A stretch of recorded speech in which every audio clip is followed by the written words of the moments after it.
और ये रहा तुम्हारा रूम। कैसा लगा वो देखो।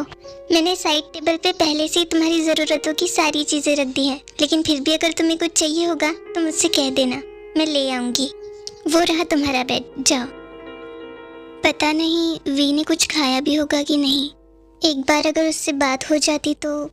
मून ज़रा सुनो ना, क्या तुम्हारे पास उस हॉस्टल का नंबर होगा जहाँ पर वी है? एक्चुअली मुझे उससे बात करनी थी। पता नहीं उसने खाना भी खाया होगा या नहीं। ओह, तो शायद सर को पहले से पता था कि ताई ऐसा कुछ कहेगी। ताई, तुम फोन पे बात करने से अच्छा उसे लाइव ही बात कर लो। अपने साइड में देखो। साइड में देखो। वहाँ उस तरफ। क्या यहाँ? वी, तुम यहाँ? मम्मा देखो वी कहाँ पे आया। पता है मम्मा, यहाँ पे वी के साथ खेलने के लिए बहुत सारे फ्रेंड्स भी है और वी को यहाँ उस घंटी आंटी जैसे कोई डांटता भी नहीं। और ये सब है ना उन रैबिट अंकल की वजह से है मम्मा। वी, ये रैबिट अंकल कौन है? ओहो मम्मा, वही अंकल जिन्होंने वी को यहाँ पे लाया। वो अंकल थोड़े रैबिट जैसे दिखते हैं ना, तो वी ने उन्हें रैबिट अंकल नाम दिया। पता है मम्मा, उन्होंने वी के लिए कितने सारे टॉयज भी लाए और वी के साथ बास्केटबॉल भी खेला। और वी को ना ice cream, toffee, candy, teddy, chocolate और सारे खिलौने भी दिलाए। वो अंकल ना बहुत अच्छे हैं मम्मा। वी को ना उन्हीं के जैसे दादा चाहिए। मम्मा, क्या वो मेरे दादा बनेंगे?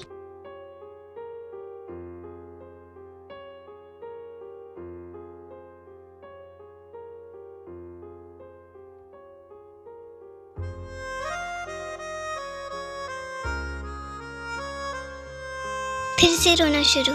चाहे बात खुशी की हो या फिर हंसी की, तुम्हें सबसे पहले रोना ही आता है। अच्छा ये बताओ वी, तुमने वहाँ पे और क्या क्या किया? और तुमने खाना खाया या नहीं? बहुत सारे फ्रेंड्स बना लिए होंगे ना वहाँ पर तुमने। और आइसक्रीम तो तुमने ज्यादा नहीं खाई थी ना? नहीं मम्मा, रैबिट अंकल ने कहा था कि ज्यादा आइसक्रीम खाने से वी को कोल्ड हो जाएगा, इसलिए वी ने ज्यादा आइसक्रीम नहीं खाई। मम्मा, वी की फेवरेट पोएम वाली स्टोरी सुनाओ ना, वी को सुननी है। ओह, तो वी को स्टोरी सुननी है। रिमझिम बारिश तारों की आसमानी, लाई घर एक वी की नजरानी। आसमानों की बारिश में दिखा एक चांद सा टुकड़ा।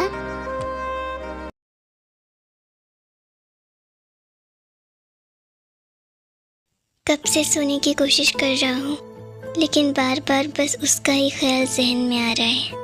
उसका वो खिलखिलाकर हंसना बार बार मेरी आंखों के सामने आ रहा है। आंखें खोलूं तब भी तुम दिखती हो, आंखें बंद करूं तब भी तुम दिखती हो। कैसा अजीब सा एहसास है ये, कैसे अजीब से जज्बात है ये भी, जिनका ना तो कोई मतलब है ना तो कोई बोली, लेकिन फिर भी ये है। पर ये क्या है, क्यों है और तुमसे ही क्यों, पता नहीं। ना जाने ऐसे ही कितनी सारी बातें हैं जो तुमसे जुड़ी है, तुमसे कहनी है पर कह नहीं सकता। भले ही मैं तुमसे कह ना पाऊँ, पर लिख तो मैं सकता हूँ। लिख तो रहा हूँ, लेकिन कहाँ से शुरू करूँ पता नहीं। वैसे अगर देखा जाए तो कहने के लिए बहुत कुछ है, लेकिन अगर देखा जाए तो कहने के लिए कुछ भी नहीं। जब से तुमसे मिला हूँ बस तुम में ही खोकर रह गया हूँ, तुम्हारा ही होकर रह गया हूँ। हर कहीं में बस तुम ही तुम नजर आती हो। कब तुम्हारा दर्द, तुम्हारी हंसी, तुम्हारी खुशी मुझसे जुड़ गए मुझे भी खुद पता नहीं चला। ये कैसा अजीब सा एहसास जगा दिया है तुमने मुझ में कि तुम्हारी हर तकलीफ तुम्हारी ना होकर मेरी हो गई हो।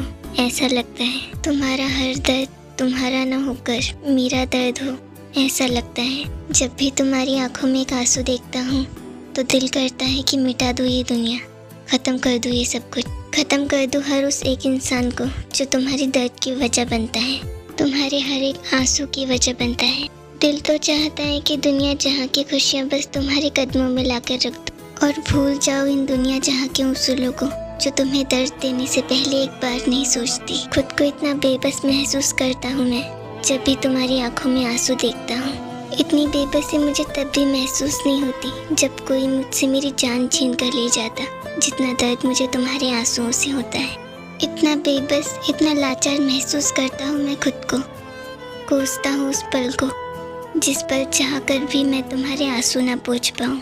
जब भी तुम्हारी आंखों में वो खौफ, वो डर देखता हूँ तो दिल कहता है कि तुम्हारा हाथ पकड़ के तुमसे कहूँ कि मत डरो इस दुनिया से, क्योंकि मैं यही हूँ तुम्हारे पास, तुम्हारे साथ, हर पल हर वक्त, बस तुम्हारे लिए, कि तुम तक आने वाली हर मुसीबत को तुम तक पहुँचने से पहले मुझसे होकर गुजरना होगा। वैसे तो इस दुनिया में ऐसा कुछ भी नहीं जो मैं हासिल न कर पाऊँ, लेकिन तुमसे मिलने के बाद कोई चाहत बची ही कहाँ। तुमसे मिलने के बाद तो ऐसा लगता है जैसे सब कुछ मिल गया हो मुझे, सब कुछ पा लिया हो मैंने। दुनिया की हर खुशी मुझे बस तुम में नज़र आती है। तुम्हें खुद के पास पाकर ऐसा लगता है जैसे इस दुनिया में ऐसा कुछ नहीं है जो मेरे पास ना हो। तुम्हें आज यहाँ अपने पास अपने घर में पाकर ऐसा लगा जैसे मेरे पास सब कुछ हो। ऐसा लगा इस दुनिया में ऐसा कुछ भी नहीं जो मेरे पास ना हो। ऐसा लगा कि दुनिया जहाँ की खुशियाँ मेरे पास हैं, मेरे साथ हैं, तुम्हारे रूप में।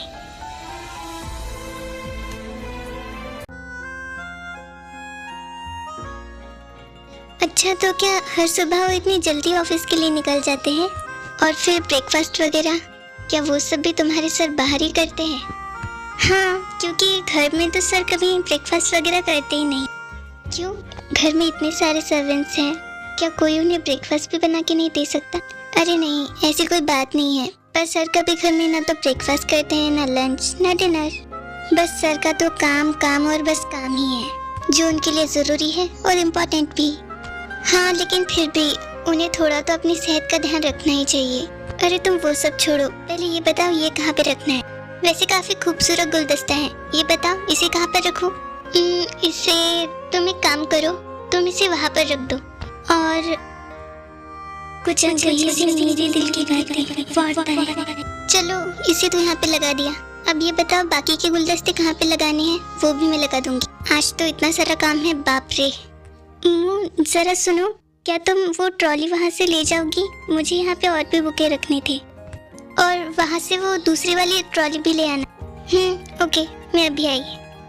और मैंने वहाँ पे कुछ फूल भी रखे थे, आते वक्त वो भी ले आना। उन फूलों का भी मुझे बुके बनाना था। ओके ठीक है, मैं ले आऊँगी। वैसे भी सर के मना करने के बावजूद भी तुम्हें तो काम करना ही है। फोर्थ आई।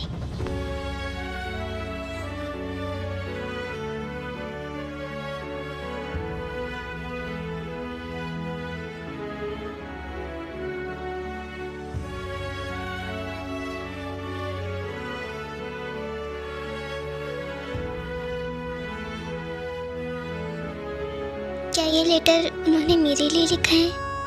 पहले इसे रख देती हूँ, कहीं मुझे देख ना ले। इस वक्त किसका कॉल है?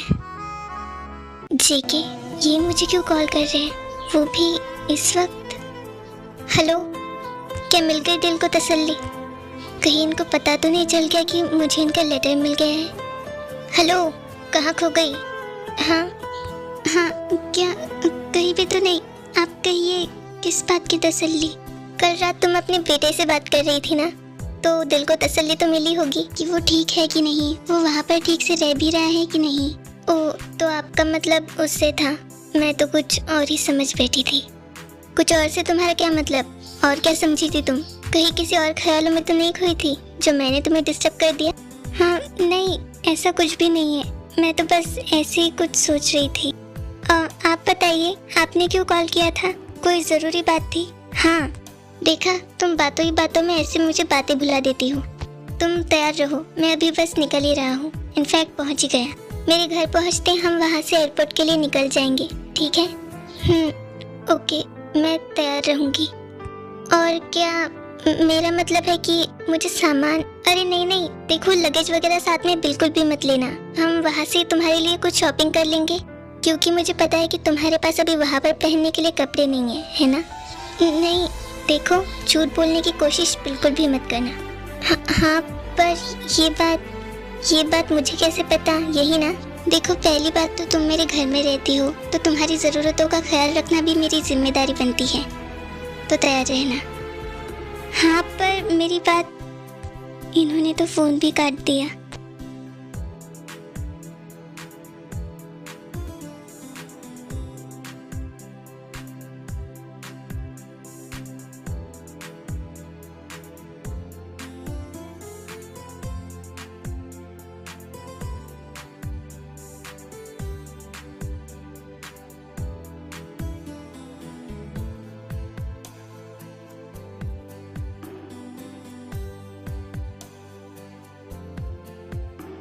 क्या ये लेटर उन्होंने सच में मेरे लिए लिखा है?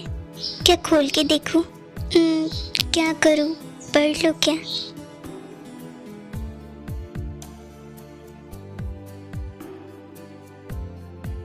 Army, like, share, comment and subscribe to this channel.